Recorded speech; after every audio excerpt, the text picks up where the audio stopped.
Boa noite a todos. É uma grande alegria estar presente aqui com vocês e ao pessoal que nos acompanha pelo Face, pelo YouTube.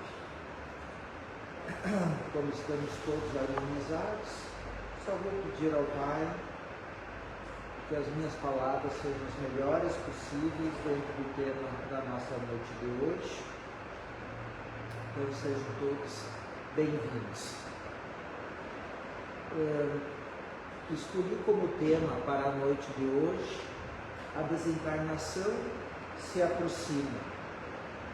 Este é um tema assim bastante sensível, não muito agradável, mas muito importante de se refletir sobre ele, darmos um olhar para a desencarnação, compreender ela e não temê-la, porque a desencarnação nada mais é do que o nosso retorno ao nosso mundo real, pois é voltar ao Pai, voltar à nossa vida de fato, e não a essa nossa escola como encarnado.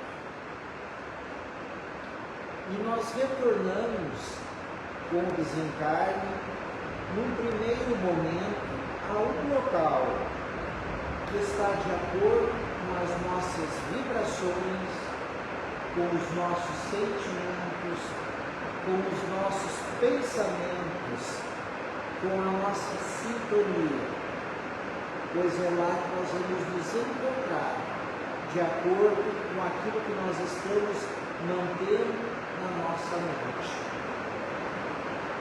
E como será que eu gostaria que fosse esse local? Você já chegaram a imaginar? Com certeza, todos querem um local agradável, com flores, natureza, com sol. É isso que desejamos encontrar. Mas daí cabe a pergunta: o que eu estou fazendo para que assim seja este local que eu vou encontrar após o meu desencarne? A grande vantagem de nós, espíritas, que estudamos a doutrina espírita em relação às outras crenças, é que nós já temos uma ideia do que vamos encontrar no nosso desencarne, já pelo simples comentário que eu já fiz anteriormente.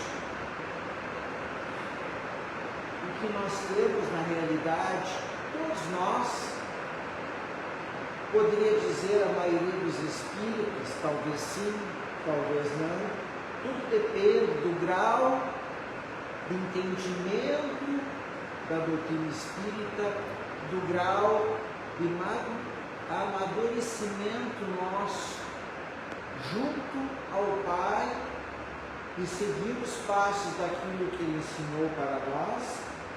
É que nós estamos muito ligados às nossas crenças anteriores. O nosso medo da morte vem dos nossos atavismos, que nos foi obtido, através de nós, por crenças anteriores que nós tivemos, tanto quanto a questões das penas eternas, de um Deus punitivo. Isso nos causa um medo, em função que quando chega o momento em que nós percebemos que daqui nós vamos nos despedir, a grande interrogação é aquela: mas será o que eu vou encontrar? Como será? Começa a bater questionamentos, se não estamos muito seguros da nossa crença espírita. E nos foi passado dessas outras crenças, muitas vezes, que nós temos direito ao perdão, e nós sabemos que sim, mas que como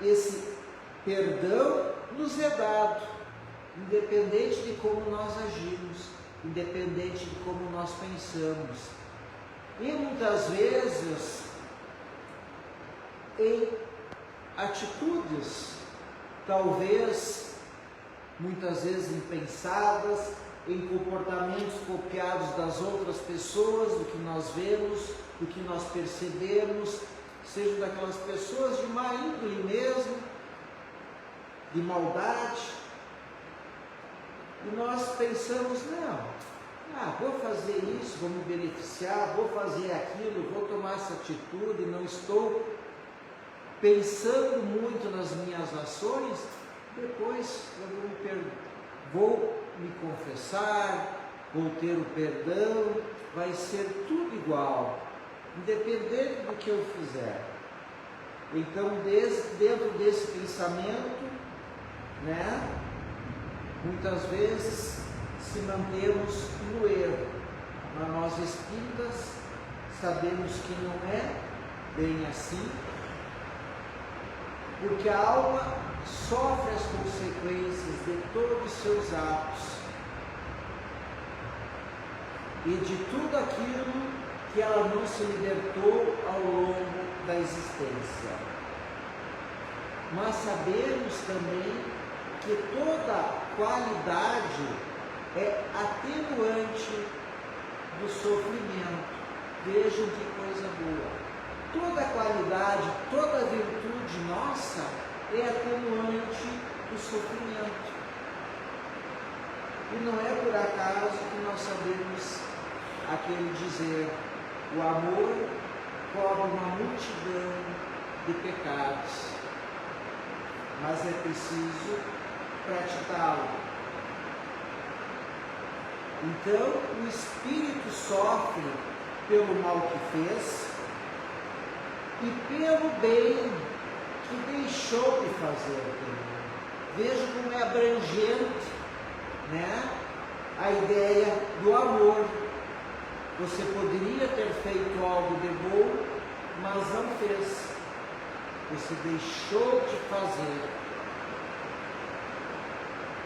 Mas nós temos a força para mudar isso. Depende só de nós.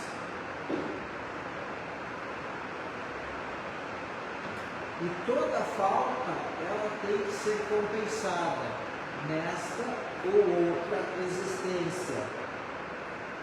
E mais, nós sabemos que toda falta, todo o nosso erro nos marca, nos deixa marcas em nosso perispírito, e a partir disso, temos 3 etapas a cumprir. Primeiro, precisamos nos arrepender dos nossos erros.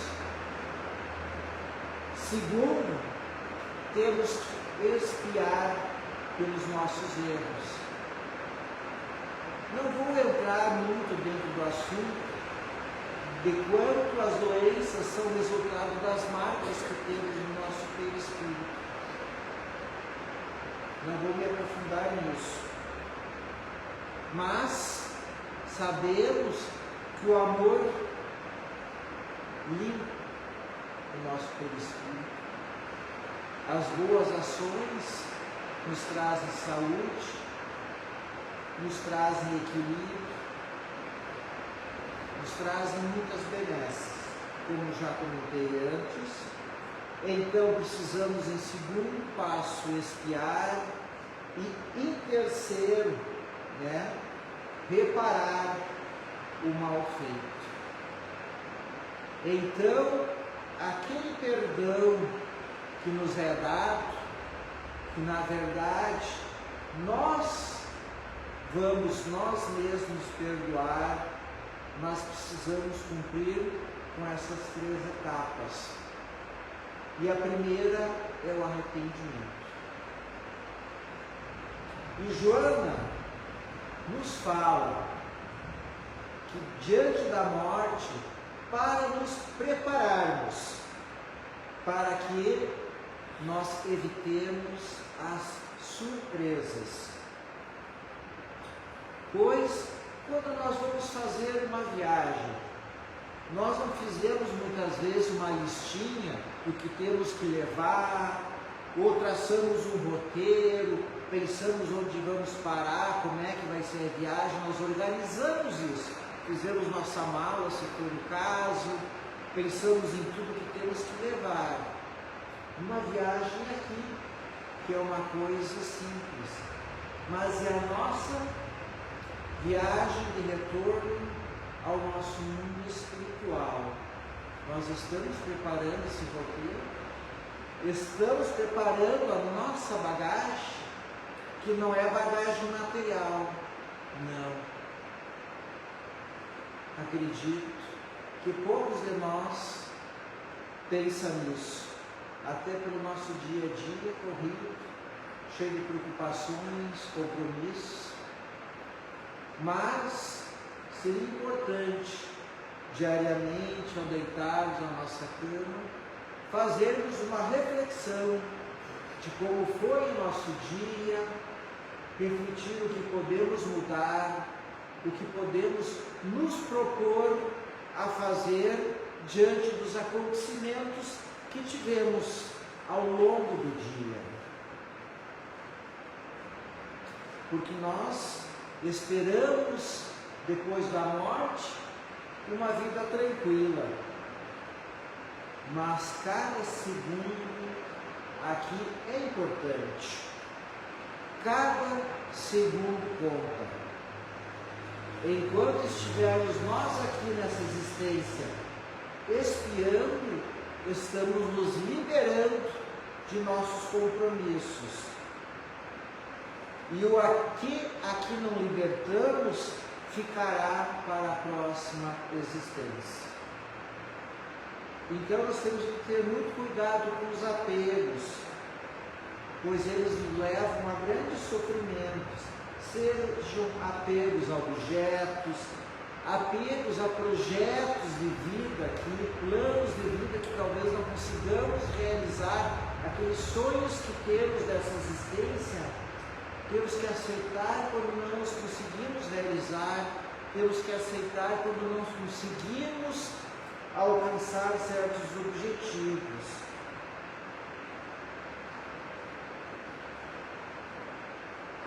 Mas esses planos não são aqueles programados pela nossa reencarnação. Com certeza são os planos de objetivos, vamos dizer, materiais, conquistas, sejam conquistas profissionais, inclusive, né? Que não é o mais importante esses planos, pois o desencarne ele é libertador, mas libertador para aqueles que fizeram o bem. Tanto que muitas vezes o desencarne ele pode ser antecipado pela espiritualidade. Por quê? Porque muitas vezes o espírito aqui encarnado ele está errando tanto, que não consegue alinhar a sua trajetória, que a espiritualidade diz: não, vamos chamar o nosso irmão de volta, porque ele só se está comprometendo cada vez mais. E assim ele é chamado. E a Joana prossegue também falando do sofrimento que encontramos além túmulo. Porque muitas vezes encontramos uma vibração muito densa, quando não conseguimos realmente viver uma vida voltada para o bem. Por mais que nós não sejamos perfeitos, mas nós não conseguimos desligar das coisas materiais, não conseguimos ter um olhar diferente para as pessoas que vivem conosco. Nós temos muitas vezes dificuldade para isso, de sermos benevolentes. Nós temos dificuldade de entregar um pouco de nós para os outros. Ou seja, quando a nossa preocupação é muito os bens materiais, a vida material, o apego é muito forte, então a nossa vibração é muito densa, porque no momento do desencarne é importante nós estarmos soltos, com a vibração leve, já nos preparando para o nosso retorno, senão ansiando retornarmos ao nosso lar. Mas sabemos também que quanto mais esclarecido nós somos, maior é o grau de nossa responsabilidade diante daquilo que encontramos aqui nessa nossa existência, pois nós temos o conhecimento de forma muito clara. E já sabemos no Evangelho, os trabalhadores da última hora, onde nos diz para divulgarmos o Evangelho, ou seja, trabalharmos pela doutrina espírita. E como disse São Francisco, ide e pregai o Evangelho. Usar de palavras se necessário. E a nossa conduta moral e mental durante a existência nos impregna, de hábitos libertadores ou retentores. E o arrependimento nos leva ao despertar da responsabilidade dos nossos compromissos. E isso vai gerar um sentimento de culpa muitas vezes, mas que é importante, porque ele faz com que nós tenhamos reparar o mal, e muitas vezes conseguimos reparar aqui mesmo, nessa nossa existência. Emmanuel, no livro Pensamento e Vida, nos traz que a mente é o espelho da vida. Veja como é interessante e importante isso. A nossa mente é o espelho da nossa vida, porque o nosso pensamento materializa nossas próprias criações.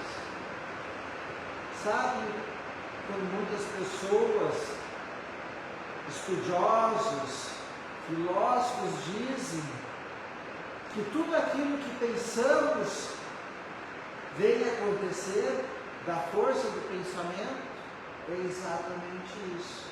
Tudo aquilo que carregamos na nossa mente, pensamos para a nossa vida, pode realmente acontecer, porque a nossa mente é o espelho da vida. O pensamento materializa suas próprias criações. Então, na morte, levamos nossos pensamentos, que se tornarão fixação mental. Morrer significa penetrar em nós mesmos mais profundamente, aquilo que eu comentei lá no início. O que queremos encontrar no momento do nosso encarne? Olha os nossos pensamentos materializando.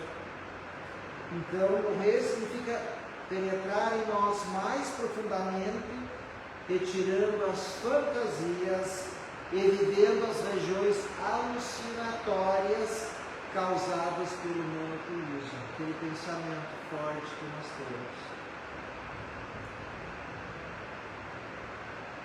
Mas posso também olhar para os horizontes de ascensão e luz. Precisamos trabalhar isto em nossas mentes. E o melhor é realmente morrer bem. E para isso devemos viver bem, viver de acordo com as leis do Pai. Em síntese, podemos dizer que desencarnar conforme a nossa consciência é essa realidade. pois a vida não cessa com a morte. Nossa mente, os nossos pensamentos continuam, pois a morte é só um jogo escuro de ilusões. É indispensável vivermos o nosso drama. Então, irmãos, para finalizarmos essa reflexão, eu digo para vocês, a existência é apenas um ato, é apenas um dia, é o serviço, é uma experiência, e o triunfo apenas uma aquisição, e a morte um sopro renovador. Ou seja, a morte é o nosso retorno, que levamos aquilo que conseguimos aqui adquirir. Muito obrigado. Vamos passar para a segunda parte do nosso trabalho, fazendo a nossa prece final, o nosso passe de salão. Querido Pai, Deus de amor e bondade, te agradecemos hoje por esta chuva abençoada, apesar dos transtornos que ela nos causam, as questões materiais, mas sabemos que ela é necessária para a limpeza do nosso ambiente fluídico em que vivemos. Querido Pai, que possamos limpar o nosso mundo das tristezas, das desesperanças,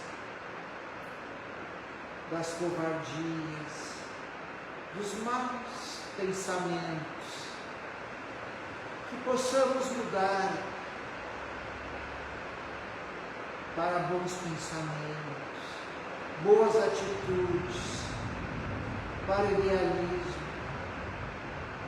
para a boa vontade, para o amor, enfim, que o teu amor, a tua felicidade, a tua alegria reine no corações de todos aqui neste nosso mundo. Que assim seja.